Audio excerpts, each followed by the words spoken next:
এপিসোডের শুরুতেই আমরা দগজাকে দেখি। ও অ্যাপোস্টালকে বলে, তুমি তাহলে একজন রাইটার। এটা শুনে তো অ্যাপোস্টাল চমকে যায় যে দগজা তার রিয়েল আইডেন্টিটি সম্পর্কে কিভাবে জানলো। আর দগজা ভাবে ওয়েস অফ সার্ভাইভালের মধ্যে শুধুমাত্র তারাই অ্যাভাটার অ্যাট্রিবিউট ইউজ করতে পারে যারা অতীতে লেখক ছিল। অ্যাপোস্টাল বলে, রাইটার? হ্যাঁ, তুমি কি বুক অফ রিভিলেশনের লেখকের কথা বলছো? তাহলে তুমি ঠিক ধরেছ, আমি বুক অফ রিভিলেশনের লেখক। দগজা বলে, তুমি শিওর যে তুমি বুক অফ রিভিলেশনের রাইটার? সে বলে, হ্যাঁ, বর্তমানে আমি একমাত্র ব্যক্তি যার কাছে বুক অফ রিভিলেশনের ফুল কপি আছে। স্ক্রিনে লেখা আসে, অমনিশেন্ট রিডার্স ভিউ পয়েন্ট অ্যাক্টিভেট করা হয়েছে। ক্যারেক্টার জং হিউক বর্তমানে লাই ডিটেকশন লেভেল 6 ইউজ করছে, আর সে এটা নিশ্চিত করেছে যে সামনে থাকা ব্যক্তি যা বলছে তা সত্য। দগজা ভাবে, কি তাহলে সে কি আসলেই ওয়েস অফ সার্ভাইভালের লেখক, যা আমি 10 বছর যাবত পড়ছিলাম? নো ওয়ে, এটা হতেই পারে না। তুমি আমাকে খুলে বলো যে তুমি কোন রিভিলেশনের কথা বলছো। লিডার বলে, এটা এমন একটা বুক যা সম্পর্কে তুমি আগে থেকেই জানো। এতে ফিউচারের গ্রেট মিথস আছে। সিস্টেমে লেখা আসে, জং হিউক কনফার্ম করেছে যে তার বলা কিছু কথা সত্য। দগজা ভাবে, কি কিছু কথা সত্যর মানে কি? লিডার বলে, প্রশ্ন করার পালা এখন আমার। আমাকে এটা বলো যে তুমি অ্যাপোস্টালসদের প্ল্যান সম্পর্কে কিভাবে জানলে? তাহলে তুমিও কি একজন প্রফেট? দগজা বলে, তুমি তো মাত্রই বললে যে তুমি বুক অফ রিভিলেশনের লেখক, তাহলে তোমার তো আমার সম্পর্কে জানার কথা। লিডার বলে, সর্বজ্ঞানী লেখক হওয়াটা মজার না, তাই না? দগজা ভাবে, এই তো আমি জানতাম সে ওয়েস অফ সার্ভাইভালের লেখক না। সে যদি আসলেই ওয়েস অফ সার্ভাইভালের অথর হয়ে থাকতো তাহলে এটা সম্ভবই না যে সে আমাকে চিনতে পারবে না, কারণ নোভেলটার একমাত্র রিডার আমি। লিডার বলে, চলো আমরা একটা ডিল করি। তুমি আমাকে তোমার আসল পরিচয় সম্পর্কে বলো, আর আমি তোমাকে কিছু ইনফরমেশনস দিব। দগজা বলে, তোমার কি মনে হয় আমার যে ইনফরমেশনস গুলো লাগবে ওগুলো তুমি দিতে পারবে? লিডার বলে, আমার মেইন বডি এখানে নেই, তাই বেশি লাফিও না। দগজা বলে, আমার কাছেও ফিউচারের ইনফরমেশনস আছে। ইভেন আমার কাছে তোমার চেয়েও বেশি ইনফরমেশনস আছে। স্ক্রিনে লেখা আসে, ক্যারেক্টার জং হিউক এটা কনফার্ম করেছে যে আপনার স্টেটমেন্ট সত্য। লিডার বলে, হোয়াট ননসেন্স, এটা হতেই পারে না যে আমার লেখা স্টোরি তুমি আমার চেয়েও বেশি জানবে। তখনই দগজার কিছু একটা মনে পড়ে আর বলে, এই বাস্টার তাহলে। আমার যতটুক মনে আছে ওয়েস অফ সার্ভাইভালের একটা ডুপ্লিকেট নভেলও ছিল। এরপর লিডারের উদ্দেশ্যে বলে, একটা জীবন যেখানে তুমি অন্যদের কাজ কপি করো ফান করার জন্যে। আমি জানতাম না তুমি এখনো সেই একঘেয়েমি জীবনযাপন করো। বুক অফ রিভিলেশনস, এগুলা শুনে তো স্টেশনে থাকা লোকেরা কিছুই বুঝতে পারছিল না। দগজার কথা শুনে আবার অ্যাপোস্টাল রেগে যায় আর বলে, জং হিউক আমার অ্যালায়েন্স জয়েন করো। যেমনটা আমি আগেও বলেছিলাম, আমি কমপ্লিট বুক অফ রিভিলেশন সম্পর্কে জানি। আমি একমাত্র ব্যক্তি যে এই পৃথিবীর শেষ পর্যন্ত কি হবে তা জানি। ভালো করে ভেবে দেখো, 46 সিনারিও তুমি নিজে থেকে ক্লিয়ার করতে পারবে না। তোমার মাস্ট বি আমার সাথে ফোর্স জয়েন করতে হবে যদি তুমি অ্যানাক্রফট বা জারাথুস্ট্রার মতো অপোনেন্টদের ফেস করতে চাও। জং হিউক বলে, আমি তো এরকম কোনো রিভিলেশন সম্পর্কে আগে কখনো শুনিনি।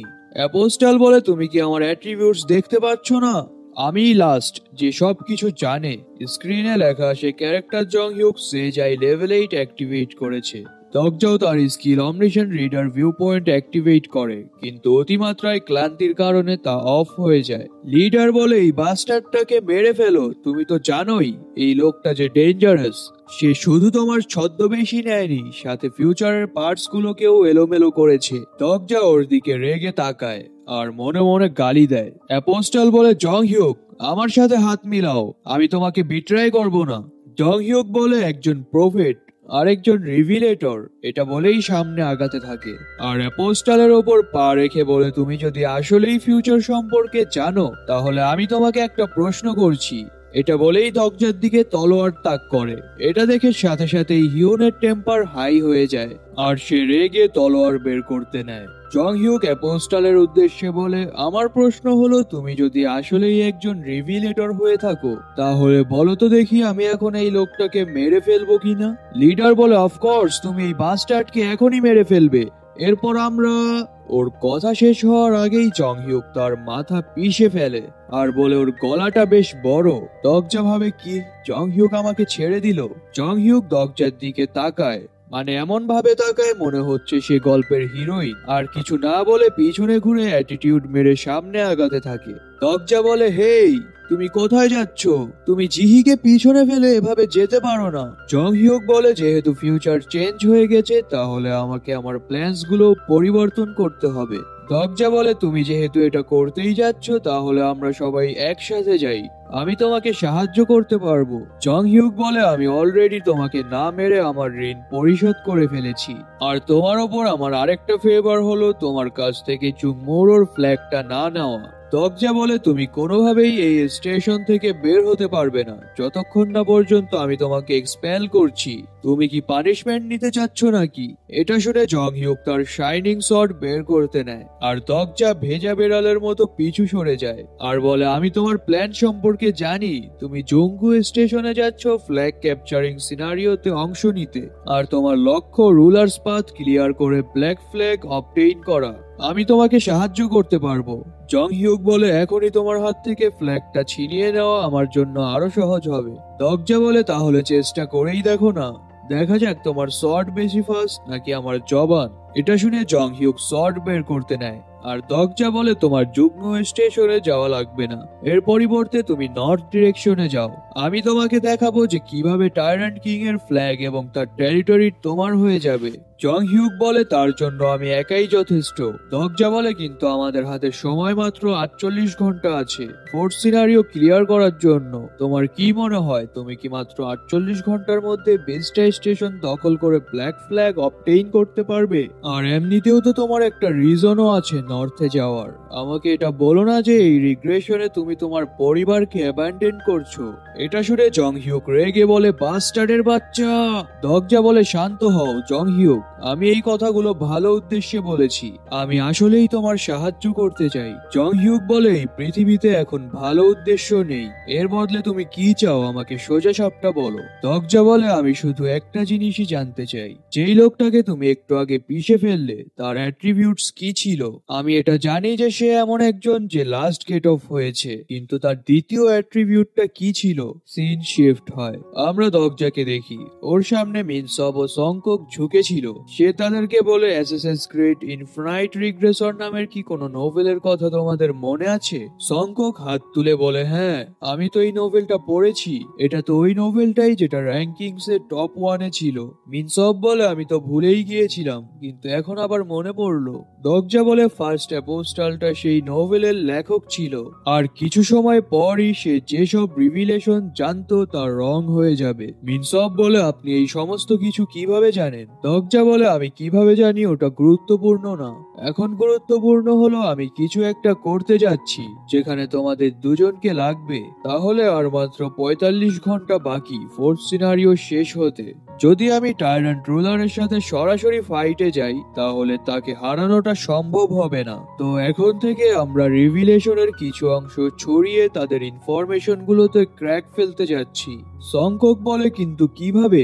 দরজা সিলি স্মাইল দিয়ে বলে, আমরা নিজে থেকে অ্যাসাসিনস ক্রিড ইনফিনাইট রিগ্রেসরের নোভেলের কপিজ বানিয়ে লোকেদের মাঝে ছড়িয়ে দিব, কিন্তু এটা করার জন্য আমাদেরকে ফার্স্টে রিভিলেশনের কন্টেন্ট গুলাকে ফাইল আকারে নিয়ে বিভিন্ন স্টেশনস গুলায় ছড়িয়ে দিতে হবে। এরপর গং পিল্ডুর কাছে গিয়ে তার থেকে তার ল্যাপটপটা নেয় আর বলে, আমরা একটা ডুপ্লিকেট ভার্সন বানাবো, কজ আমরা অরিজিনালটা জানি, আর আমার প্ল্যানটাও খুবই সিম্পল। ওখানে ফার্স্ট অ্যাপোস্টল আছে যে তার পূর্বের নলেজ ব্যবহার করে মুভ করে, সাথে সেওলের 7th রুলার টাইরান্ট কিং যে এরকম লোকেদের খুঁজছে যারা রিভিলেশনস সম্পর্কে জানে। আমাদের জাস্ট তাদের দুজনকে একে অপরের সাথে ফাইট করাতে হবে। এর জন্য আমি তোমাদেরকে ইনফরমেশন দিব যে কি কি চেঞ্জেস করা লাগবে। আমরা জাস্ট আইটেম গুলোকে মিক্স করব যা পরবর্তী সিনারিও গুলোতে আসবে। তো টাইরান্ট কিং এর অ্যাটেনশন পাওয়ার জন্য জাস্ট এতটুকুই যথেষ্ট হবে। সিন শিফট হয়, আমরা দেখি মিনসব টাইপ করছিল আর বলছিল টাইপিংটা আসলেই বেশ হার্ড। দরজা বলে, শুধুমাত্র মূল কথাগুলো গল্পগুলো লিখে যাও, নোভেলের বিস্তারিত বিবরণের কোনো প্রয়োজন নেই। তাদের মধ্যে যুদ্ধ বাঁধানোর জন্য জাস্ট এতটুকুই যথেষ্ট হবে। আর ক্যারেক্টারদের নামগুলোতেও কিছু চেঞ্জেস করে দিও, না হয় তারা যদি এগুলো সম্পর্কে জানতে পারে তাহলে তারা শকের মধ্যে পড়ে যাবে। মিনসব বলে, আসলে আমি আর সংকুক পূর্বে কিছু ক্যারেক্টারদের সাথে কথা বলেছিলাম। তাদেরকে যখন আমি নোভেলটার কথা বলেছিলাম তখন তারা কিছুই বুঝতে পারেনি, আর এরকম ভাবে অ্যাক্ট করেছে যেন তারা গেমস ক্যারেক্টার। আর আমরা যা বলছি তা তাদের কাছে ফান ছাড়া আর কিছুই না। দরজা ভাবে আরো একটা অনাকাঙ্ক্ষিত ইনফরমেশন পেয়ে গেলাম তাহলে। আর বলে, তাহলে ক্যারেক্টার এবং আমাদের মধ্যে কি পার্থক্য?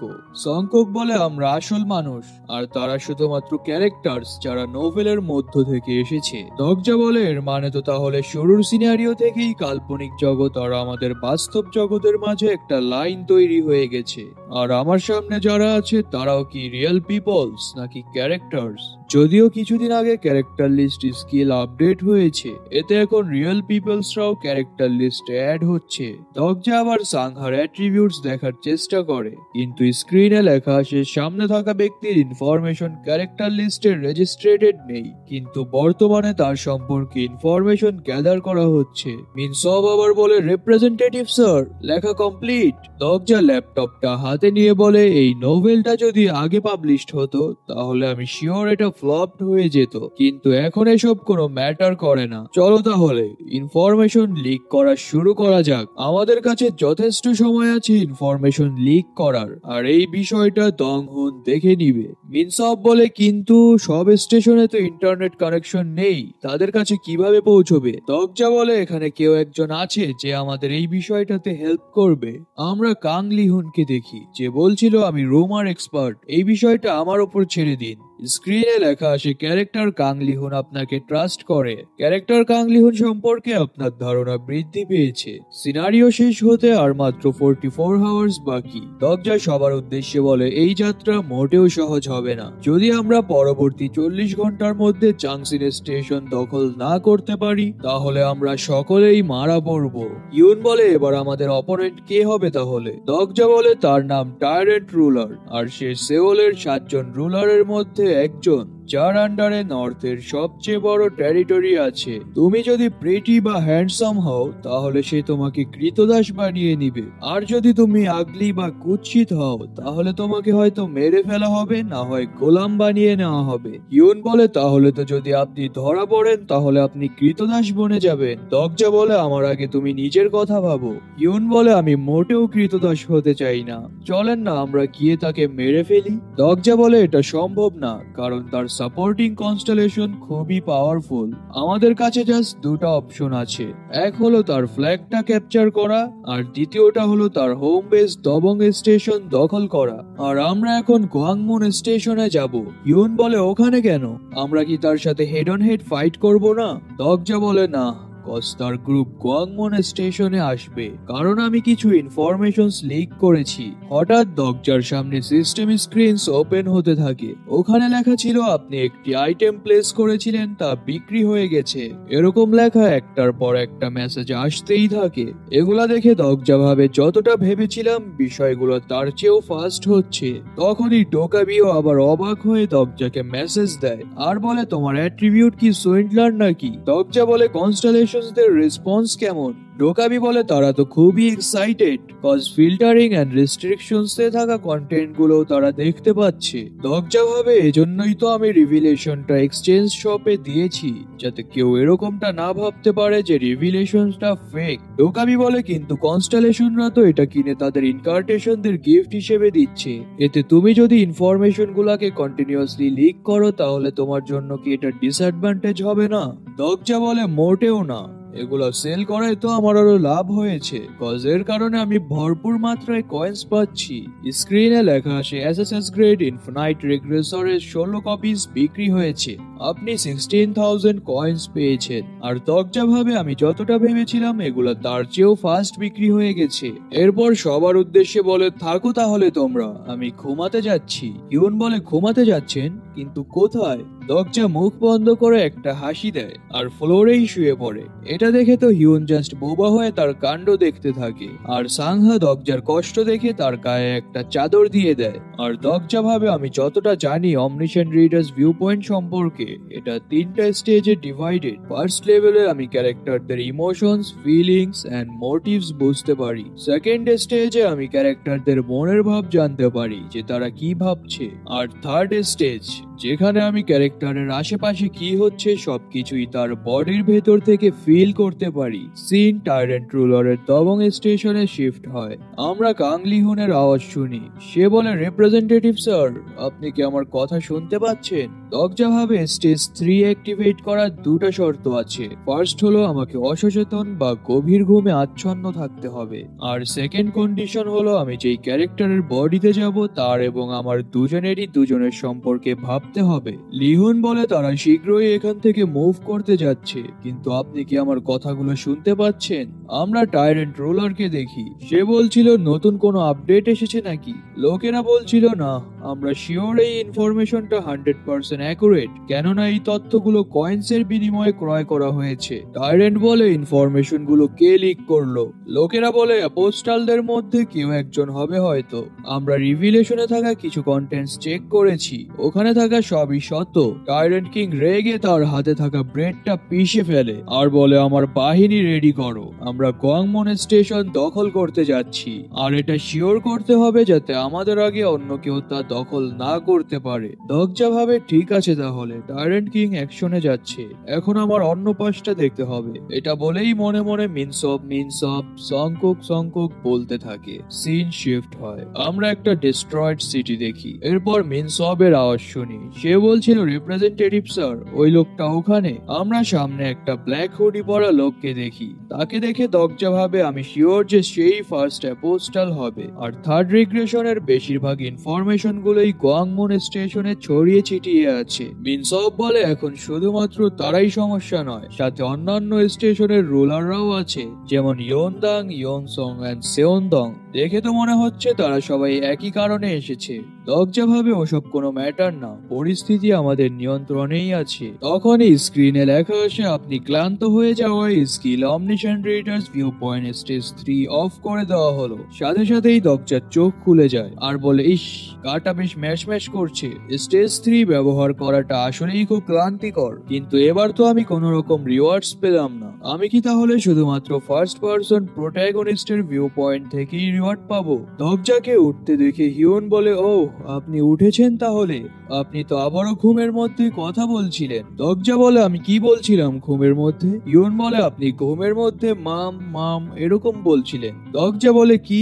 আমি ঘুমের মধ্যে মম বলছিলাম, আর বলে এটাও সত্য যে আমি বর্তমানে আমার মাদারের সম্পর্কে চিন্তিত। এরপর হিউনকে বলে, তোমার কাছে আমার একটা রিকোয়েস্ট ছিল, আমি চাই যে তুমি গোয়াংমন স্টেশনের যুদ্ধে আমাদের সাথে না যাও। এটা শুনে হিউন চমকে যায়। Ar Hyun Erkom Kanor Satay Arjun episode ta ehanay sas hoin jay.